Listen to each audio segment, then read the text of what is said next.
Hey, all you lovely R-Space fans. Coming at you today with another out-of-this-world story. It goes a little something like this. I caught my wife cheating the day before our anniversary. D-Day was 10 days ago, 1/29. I won't forget that day now either, because of the day after, our anniversary. Since then, I've been reading a lot of posts on this sub. It has been helpful to know I'm not the only one. Now I'm thinking posting what happened will help me out. It's going to be long, because I think details matter, and I've been playing it over and over in my head every day. Our story. Been with my wife 29 years, married 26. I'm a 51 male, her 49 female. 2 grown kids, 24 son, 22 daughter. Meet in college, dated, fell in love, married, and thought what I believed was a great marriage. Did a lot of things together, talked all the time, communicated about things that were troublesome. Both of us had successful careers that we both supported each other in along the way. Great love life, maybe not as often as when we were younger, but just as passionate. She's in IT, and I own a small landscaping company that employs 75 people that I started after graduation. She's been working from home a lot since COVID, and we have been talking about me easing out of the day-to-day operations and her going part-time, so we can spend more time together and travel, etc., now that the kids are established. Looking back, there were no red flags that I've read so much about. No weird texting, no guarding her phone, no clothing changes, no unusable behavior, no nights out with people for work. When she did go out, it was friends and family, and always heard from someone the next day how I should have come. But I wanted her to go out without me, and I enjoyed being by myself doing stuff in my shop. She always was home early. To say I was blindsided is an understatement. D-Day. The week before, I had booked a weekend at a romantic bed and breakfast owned by some friends. Our state is open. Winter Festival was that weekend. I leave work early to surprise her and tell her to pack a bag. We're going away for our anniversary. I pull my truck in the driveway and find a strange car there. Right away, I just knew. Don't know why, but I did. I'm hoping and praying I'm wrong, but my gut is telling me I'm not. I sit there a while, wondering what to do. Leave and talk to her later. Leave and pretend I didn't see it. Not sure what to do. I'm shaking so bad I can't see straight. When I have something at work I have to do that might be uncomfortable, I always tell myself, man up, and get this over with. Suddenly, shaking stops and feel very calm.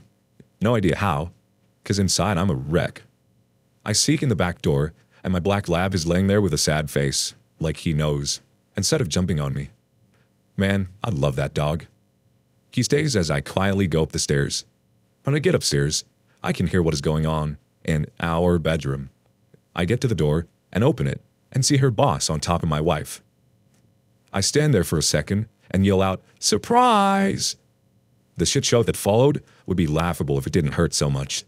He rolls off trying to get out of bed, but he gets tangled up in the sheets. My wife is screaming, "Oh my God, oh my God, oh my God, oh my God," and trying to cover up, but can't because he's still tangled up. He finally gets out and starts looking for his clothes, only they're on the other side of the bed. This just hit me, and about the same spot where mine used to end up.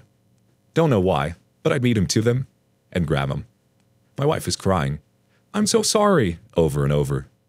I back up to the door and stand there, and he's standing next to the bed, naked.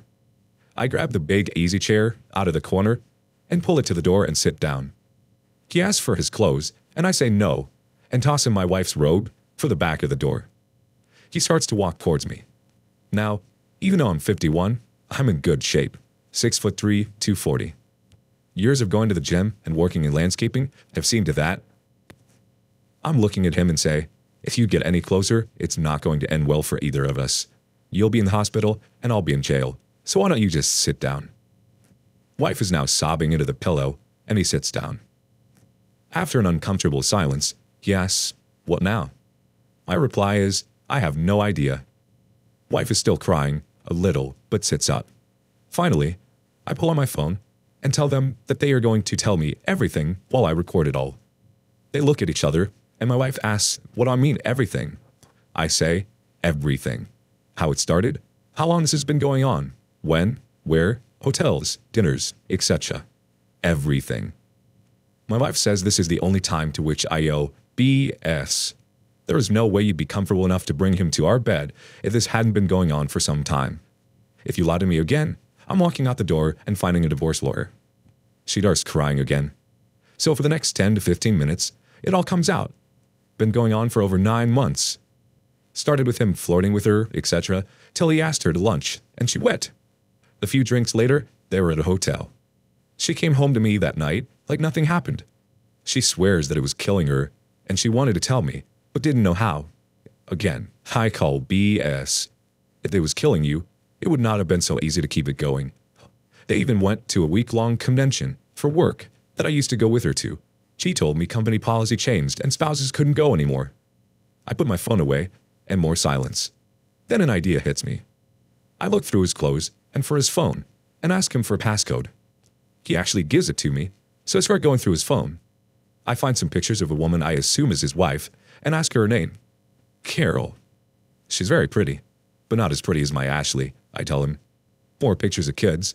Find out he has 3, and finally, a family picture of all of them. I hold at the phone and say, "A beautiful family.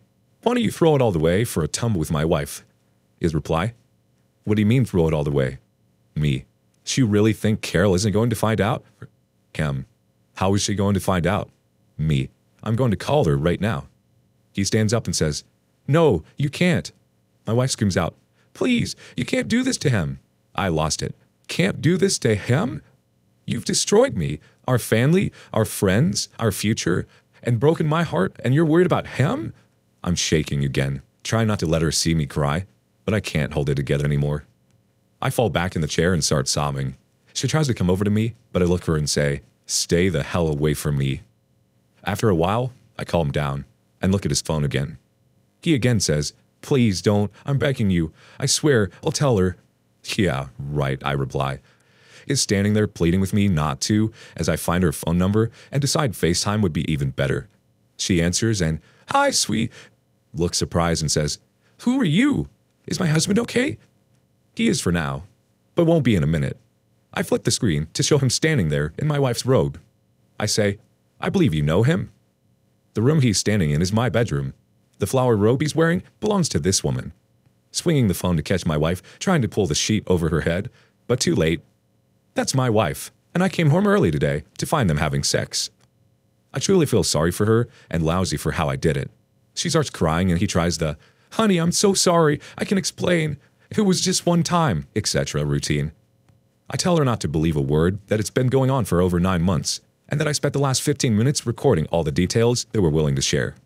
I tell her I'm going to text her my number, and she could send me her an email, and I'll send her the video. I get him the phone, and I hear her tell him when he gets home there will be a bag packed outside, and if he tries to come in the house, she'll call the police, and hangs up. I toss him his clothes, and he leaves after he's dressed. Now, it's just me and my wife. She looks at me and starts to cry, saying she is so sorry, never meant to hurt me, can I forgive her, it didn't mean anything, all the usual cheaters BS. I look at her and tell her to pack a bag and get the hell out of my house. I go downstairs and pour a drink. I'm sitting on the couch when she comes downstairs. She starts towards me and I say, "Just stop." She asks if we could talk about this, and I tell her maybe, just maybe, but not now. I tell her it's going to be really hard to not look for a divorce lawyer, as she starts crying again. She looks at me and I know an "I love you" is coming. I say, "Don't you dare say that right now, because I don't think I will ever believe it anymore." More crying. She turns and walks out the door. Seeing her crying walking out the door, my entire life leaving, I break down and fall on the floor, shaking, sobbing uncontrollably. No idea how long, but I finally sit down, still crying, and call my best friend. I try to speak, to start crying again, and can't get the words out. He asks me if I'm at home, and I kind of grunt, "Yeah," and says he'll be right there. 30 minutes later, he's in my house. I'm still crying. I give him my phone with a video up, and he proceeds to watch. I can't bear to hear it, and get us both a drink. He comes in the kitchen, takes my drink away, and dumps them both, saying, "This isn't going to help you." Tells me I can't stay here tonight alone, and go upstairs and pack a bag. I come downstairs, and he has my lab on a leash, and we go to his house. That was 10 days ago, and I still feel like absolute crap. I know this is long, but thanks for reading this far. Russ story. Let's see how the community can help prop him up. Change 2001. You handled the initial confrontation very well. Now, you need to move on and start preparing yourself for the future. In some states, you can sue the affair partner for alienation of affection. If you win, it awards you money for the affair partner for stealing your spouse's affection from you. Consider reporting both of them to HR at their place of work. Many suggest waiting until you have the divorce finalized to decrease the likelihood of having to pay alimony to an unemployed ex. If you decide to reconcile, go ahead and do it. If you decide to attempt reconciliation, then demand that all contact be immediately cut with the affair partner. No more contact in any form whatsoever will be tolerated. Demand access to all electronic devices at all times to check for inappropriate contact and messages. When you get pushback about violating their privacy, remind them that they destroyed the trust, and if they want to save the marriage, this is a requirement. Inform them that it is going to take a long time to restore your trust, and that if you think they are continuing to hide things, then it will be harder for trust to be reestablished. Demand a postnuptial agreement, if you do not have a prenup, and include an infidelity clause where she basically forfeits everything if she cheats again. Since you have kids, even though they are older, demand a paternity test. Expect your wife to push back on this. Probably she will claim you don't trust her. Remind her that she cheated and lied to you about the affair. Don't give in on this. Get the paternity test. Hopefully the children are yours. However, if it turns out you're not the father, this will provide support for claims of infidelity during your marriage if it does go to divorce. Immediately separate your finances into an account that only you have access to, not her. Cancel all joint credit cards. Remove her from your life, health, and car insurance. Lock your credit to prevent anything from being opened in your name. Also, secure all important papers, driver's license, passports, birth certificates, etc. Get an STD and STI check. Keep all correspondence with her to prove what is said. Only meet in public to ensure witnesses for behavior in case she tries to make false claims. If one-party recording is legal in your state, do it to have proof of what's said also. Set up security cameras with audio around the house and inside. Make sure the data is secured online where she cannot access it. Check the cell phone records for a list of calls and texts with the affair partner. If you have cloud online storage, check for pictures and documents about the affair. Print out everything so you have proof in case it is deleted later. Make a few copies and keep one in a secure location that your significant other does not have access. Only you have access. Let all her friends and family know exactly why you threw her out of the house. Let everyone know you caught them screwing at your house. Get ahead of her trying to turn it on you. Do not let her try to blame you for the situation. Best wishes, and so sorry this happened to you. Our next comment from Red Porsche Killa. OP, I'm deflated. For you.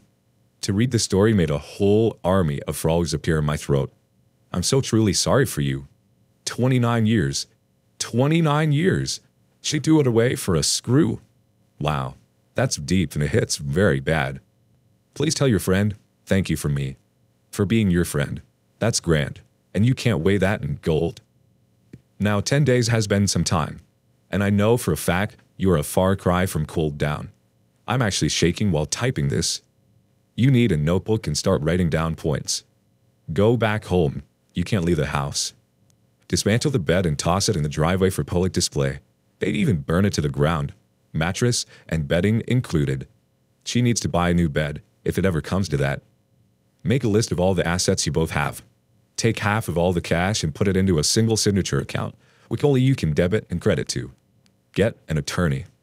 Buy a few digital voice recorders. I know, phones are good these days, but you need redundancy. Tell your kids, your family, your in-laws, this can't be staying in the shadow of reality. Your, I feel like soon-to-be ex-wife, but that's too early to call. If you meet her, have your friend there as a witness, or record the conversation openly. You need evidence, hard evidence. She will turn, as soon as the 4 stages of grief are kicking in and you need to protect yourself. Buy your lab the largest bone you can get from the butcher. It's well-deserved. Stay tall, don't drink, try to sleep. If you've troubled time to, which I'd understand, work out. Work at your company, work hard. You need to tire yourself. Eat healthy. Nope, no alcohol. I know I said that already, but this is key.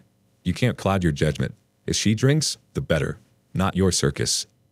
We are here to render support. This story of yours is stuff good for a decent nightmare, so you need support. Lots of support. Ask for it. Don't carry it alone, because you can't. My divorce and the surrounding stress brought me physically to my knees, and that walk I had to walk, I've sworn to myself I will never do again. Self-admitting isn't fun, but it was necessary. So don't be a hero. Well, by the way, for me, my heroes are laid to rest at Arlington Cemetery. All the strength for you.